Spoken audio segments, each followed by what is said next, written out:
ഇപ്പോൾ കിട്ടിയ വാർത്ത ചിറ്റാർ നിയോജക മണ്ഡലത്തിലെ BDF സ്ഥാനാർത്ഥി ബൈജു ചക്കലേരി പരാജയപ്പെട്ടിരിക്കുന്നു. 24,000-ൽ പരം വോട്ടിന്റെ ഭൂരിപക്ഷത്തിൽ JDF സ്ഥാനാർത്ഥി KV സുധീഷാണ് അദ്ദേഹത്തെ പരാജയപ്പെടുത്തിയത്. ഇനിയിപ്പോ അട വേണ്ട, പാശുപാശം തന്നെ ആയിക്കോട്ടെ.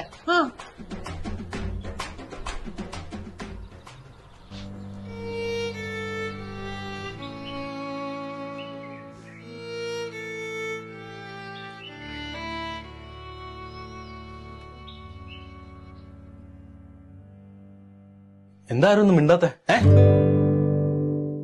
എന്തുകൊണ്ട് തോൽവി സംഭവിച്ചു എന്ന് പാർട്ടി പരിശോധിക്കണം. ഇവിടെ ശരിക്കും നമ്മൾ തോറ്റതല്ല, വിജയം അകന്നു നിന്നാണ്. അങ്ങനെയാണെങ്കിൽ വിജയം എന്തുകൊണ്ട് അകന്നു നിന്നു? അതാണ് എന്റെ ചോദ്യം. അതിനെപ്പറ്റി കൂടുതൽ സംസാരിക്കാനായി നമ്മുടെ താത്വിക ആചാര്യനും പാർട്ടി സെക്രട്ടറിയുമായ ശ്രീമാൻ മംഗളശീലൻ മാഷെ ക്ഷണിച്ചുള്ളൂ.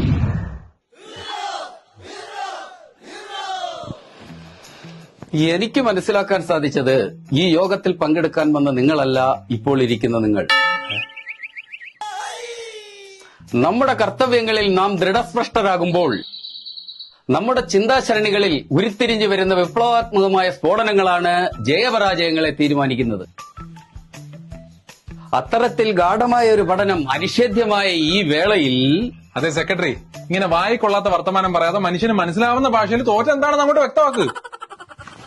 പ്രദീപേ, കാര്യം അറിയാതെ ചുമ്മാ കണാകുണ വർത്താനം പറയരുത്, കേട്ടല്ലേ? അത് തന്നെ എനിക്കും പറയാനുള്ളത്.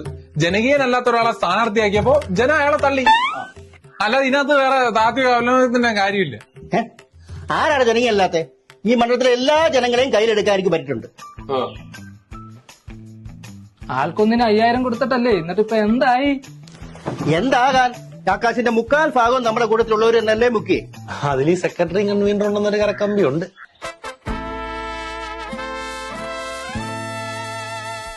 എനിക്ക് നല്ല ദണ്ഡമുണ്ട്. പോയത് എന്റെ കാശല്ലേ?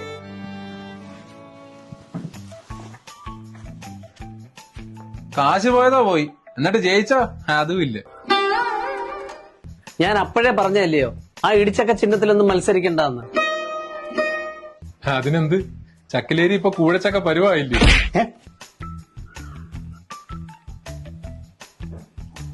എനിക്കൊരു കാര്യം പറയാനുണ്ട്. ഇടിച്ചക്കയ്ക്ക് പകരം കടച്ചക്ക ആയിരുന്നേ. ജ്യൂസ് അടിച്ചു കുടിക്കാൻ തിരിക്കണ മണ്ടത്തരം പറയാതെ. അതെ, ഈ കോടികൾ വാരി എറിയേണ്ട ഒരു കാര്യമില്ലായിരുന്നു. കഴിഞ്ഞ തവണ പുഷ്പം പോലെ ജയിച്ചതല്ലേ. കൊട്ടക്കണക്കിന് പെണ്ണ് കേസ് ഉണ്ടാക്കി വെച്ചേ ഞങ്ങളാരും അല്ലല്ലോ. കോലും പൊക്കി ചെല്ലുമ്പോ ഓർക്കണമായിരുന്നു അടുത്ത വട്ടം മത്സരിക്കാനുള്ളതാന്ന്. നാട്ട കേസുകൾ കള. ഇവിടെ ശരിക്കും സ്ഥാനാർത്ഥി അറിയേണ്ടിരുന്നത് നമ്മളെ പാപ്പിച്ചാൻ. ആ പറഞ്ഞതിനോട് ഞാനും യോജിക്കുന്നു. ഈ നാട്ടിലെ ജനങ്ങളുടെ പൾസറിയാവുന്ന പാപ്പിച്ചാൻ സ്ഥാനാർത്ഥിയായിരുന്നേ നമുക്ക് വൻ ഭൂരിപക്ഷത്തിൽ ജയിക്കായിരുന്നു. മതി പ്രദീപേ, സ്ഥാനമാനങ്ങൾക്ക് വേണ്ടി ഞാൻ ഇന്നലെ ഒന്നും ചെയ്തിട്ടില്ല. ഞാനതൊട്ട് ആഗ്രഹിക്കുന്നുമില്ല. എന്നിട്ടായിരിക്കും സ്ഥാനാർത്ഥിയെ പ്രഖ്യാപിച്ചപ്പോ തലയിറങ്ങി വീണത്.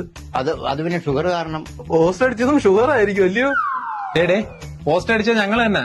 ഞങ്ങൾക്ക് 100% ഉറപ്പായിരുന്നു ഈ പാപ്പിച്ചാൻ തന്നെ ആയിരിക്കും സ്ഥാനാർത്ഥി എന്ന്. അങ്ങനെ ഒറ്റയ്ക്ക് തീരുമാനിക്കാൻ ഈ പാർട്ടി ആരെയും കുടുംബസ്വത്തൊന്നും അല്ല. അത് തന്നെ ഞങ്ങൾക്കും പറയാനുള്ളത്. നിർത്ത്, നമുക്ക് പരാജയം സംഭവിച്ചു. അതിന്റെ പൂർണ്ണ ഉത്തരവാദിത്വം നമുക്ക് എല്ലാവർക്കും കൂടി ഉള്ളതാണ്. അയ്യടാ, അങ്ങനെ എല്ലാരും തല കെട്ടിച്ച് കൺവീനർ മുങ്ങാൻ നോക്കണ്ട.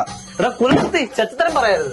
നീ ആറാ കണ്ട ബൂർഷ മുതലാളി പറഞ്ഞ കാശ് വാങ്ങി സീറ്റ് നോക്കിയിട്ട് ഭരണാറി രണ്ടുതരം പറയുന്നോടാ. എന്താടാ?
പാപ്പിച്ചായ കാണുന്നില്ല,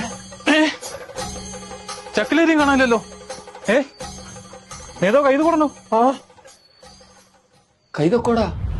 പട്ടനും കിട്ടി തോറ്റു പോയി ഹൈലസാ.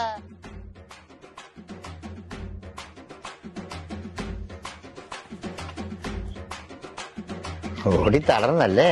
പിന്നെ എന്നാ നമുക്ക് ഓരോന്ന് പിടിപ്പിച്ചാലോ?